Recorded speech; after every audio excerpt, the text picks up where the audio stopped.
बेंगलुरु से एक चौंका देने वाला ब्लैक मेलिंग का केस सामने आया है, जहां एक शख्स को अपनी गर्लफ्रेंड से 2 करोड़ 5 लाख रुपए और जेवरात, घड़ियां और एक लग्जरी कार की मांग करने के इल्ज़ाम में गिरफ्तार किया गया है।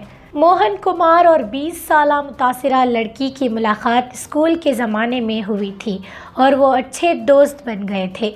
कुछ साल बाद इनकी दोस्ती मोहब्बत में बदल गई और वो गोवा जैसे मुकामात पर साथ जाते थे। ताहम हालात इस वक्त बदल गए जब मोहन ने लड़की से शादी का वादा किया, लेकिन इसने होटल के कमरों में इसकी ज़ाती वीडियोस खुफिया तौर पर रिकॉर्ड कर ली। कुछ वीडियोस में मोहन खुद नज़र नहीं आ रहा था, जिससे इसे ब्लैकमेल करने का मौका मिल गया। मोहन ने वीडियोस सोशल मीडिया पर अपलोड करने की धमकी दी अगर लड़की ने पैसे ना दिए। लड़की ने अपनी इज्जत बचाने के खौफ से अपने दादा के अकाउंट से 1 करोड़ 25 लाख रुपए निकाल कर मोहन के अकाउंट में मुंतकिल कर दिए।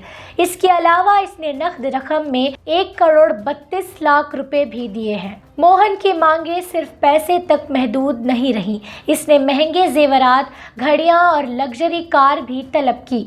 इसके अलावा इसने अपने वालिद के अकाउंट में भी पैसे मुंतकिल करवाए। आखिरकार जब ब्लैकमेलिंग बढ़ गई तो मुतासिरा लड़की ने पुलिस में शिकायत दर्ज करवाई, जिसके बाद मोहन को फौरन गिरफ्तार कर लिया गया। बेंगलुरु के पुलिस कमिश्नर बी दयानंदा ने तस्दीक की कि मुलजिम ने 2 करोड़ 57 लाख रुपए का ब्लैकमेल किया है, जिसमें से 80 लाख रुपए बाजियाब कर लिए गए हैं। This is a case of a young lady had given a complaint that one person, her boyfriend basically, he had over a period of time exploited her and also extorted nearly about 2 crore 57 lakhs of rupees, and she had approached us, and accordingly we had referred the case to CCB, and CCB had taken up a case, registered a case and arrested that person.